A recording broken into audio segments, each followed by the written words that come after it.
Lumantad na ang lalaking kinasuhan ng isang taxi driver dahil sa panunutok ng baril.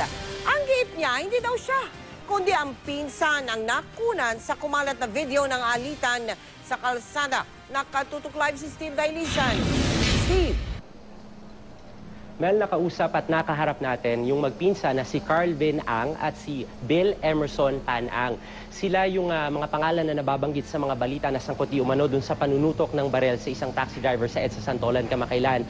Ipapakita natin sa inyo yung kanilang mga itsura. Itong si Carl Ben Ang ay nakasuot siya ng puti. At habang ito namang si Bill ay nakasuot ng itim. Pinakita nila sa atin yung kanilang mga braso kanina. Yung nakikita nyo ngayon ay si Carl Ben, walang bakas ng sugat sa kanyang mga kamay. Habang yung isa naman, si Bill Emerson, ay merong mga sugat dun sa kanyang mga braso. Kanina, Mel, ay pinakita rin sa atin itong si Bill na meron siyang sugat sa kanyang tagiliran. Yan daw ay bunga nung pananaksak na kanyang tinamo mula doon sa taxi driver. Masamang-masama, Mel, ang loob nitong si Carl Ben, lalo't nasira raw yung kanyang reputasyon matapos siyang kasuhan kahapon at ituro nung taxi driver.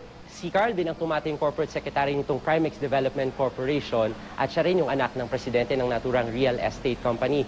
Ito namang si Bill Emerson, siya ay anak ng isa sa mga board of directors ng Primex pero wala siyang posisyon sa Primex. Siya lang yung nagmamaneho ng SUV nung panahon na yon at yung kanyang ama, yung makikita doon sa video na pumipigil doon sa kanilang dalawa.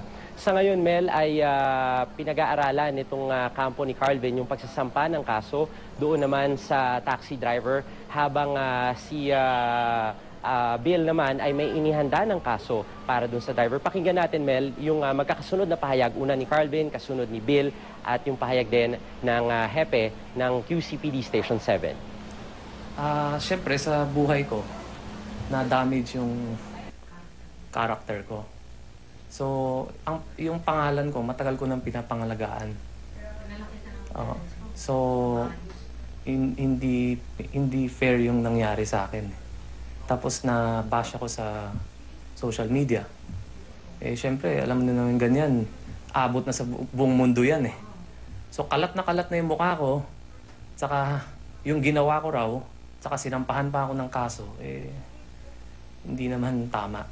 Inunahan ako ng saksak eh. Kaya ako sinisipa yung pintuan para hindi ko siya makalabas dahil ang unang naisip ko, baka saksakin ako. Pagka hindi ko na kaya, tuloy kay daddy.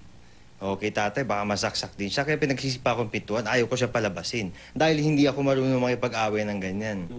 Nagumpisa ako sa babayan eh. Kinat ako ng kinat eh. Twice kamuntik mabangga. Nagumpisa sa baba hanggang umakyat. Kinat ako ng kinat. Doon nag-umpisa yun, tapos nakikita, nagmura siya ng mura. Lumipa pa siya ng lane. Mura siya ng mura.